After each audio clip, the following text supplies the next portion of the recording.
যারা প্রবাসে আসতে চায় তাদের জন্য কি বলবেন ভাই? আমি চাই যে 2024-25 যেন না আসুক, না আসাটাই বেটার। কি করবে দেশে থাকি, কি করবে? দেশে দেখি যে কোনো কর্মস্থল আছে, যে সময়টার গুরুত্ব দেখ, যারা পড়াশোনা করতেছে তারা ভালোভাবে পড়াশোনা করুক, ভালো একটা দেশে থাকলো, দেশে থেকে উদ্যত হওয়া যায়, তাহলে সময়টার মূল্য দিলে হয়, সময়টারই মূল্য দেব। এতে তাছাড়া আর এখানে আর কোনো কিছু নেই।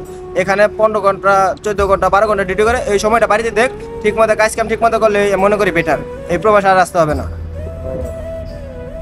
মানে কি কি কাজ করতে পারে? যে কর্মস্থলে যে যেটা করে ওইটাই করুক, যে ব্যবসা করে ব্যবসা, যে চাকরি করে চাকরি, ভালো র্যাঙ্কিং অনেকজন আছে মনে করেন বাংলাদেশে 20-25 হাজার টাকা বেতন পায়।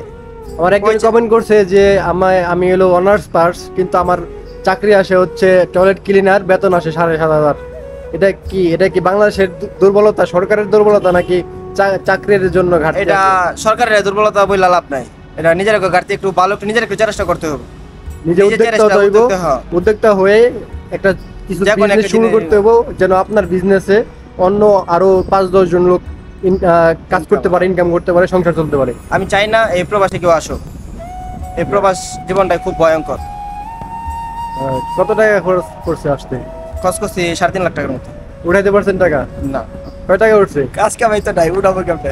কয় টাকা উঠছে পর্যন্ত? এখনো উঠে নাই। এখন 1 টাকা উঠে নাই? উঠে না, পুরোটাই লস। পুরাই লস না, ইনশাআল্লাহ আগামীতে ভালো কিছু হবে।